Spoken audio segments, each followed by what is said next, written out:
அப்படி செலக்ட் ஆகிற 600 பேர் நீ செலக்ட் ஆயிட்டவா, இன்னிலிருந்து நீ அகரம் ஸ்டூடெண்ட், உனக்கு நாங்க என்ன வேணுமோ அதை ஃபினான்ஷியலா பண்றோம், நீ வந்து போய் படிச்சுக்கோ அப்படின்னு விடுறது கிடையாது அகரமோட விதையோட அடிப்படை. அப்பத்துல இருந்தா அது வரைக்கும் ஒரு ப்ராசஸ் செலக்ஷனுங்கிறது. அதுக்கப்புறமா தான் ஆக்சுவலி எங்களுக்கும் அவங்களுக்குமான இணக்கமும் வேலையும் ஆரம்பிக்குது.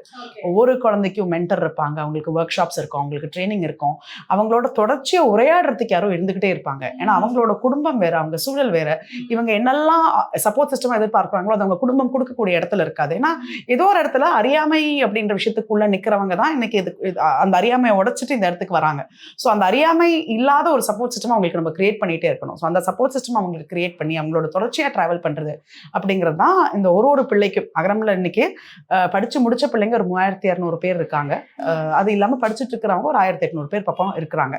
இவங்க எல்லாருக்குமே தொடர்ச்சியான ஒவ்வொருத்தருக்குமே ஒரு இண்டிவிஜுவல் அட்டென்ஷன் கொடுத்து அவங்களுக்கு என்ன தேவையோ, அதாவது நம்மளுக்கு என்ன தெரியுமோ அதை கொடுக்காம அவங்களுக்கு என்ன தேவையோ அதை புரிஞ்சு கொடுக்கறது அப்படின்றது தான் அகரம் தொடர்ச்சியா செஞ்சுட்டு இருக்கு. அதுதான் நீங்க இப்ப கேட்ட ஒரு பாட்டையும் பசங்க எப்படி எனர்ஜியா இருக்காங்க, எப்படி இதா இருக்காங்கன்றீங்களே, அதுக்கான பதில் நான் நினைக்கிறேன்.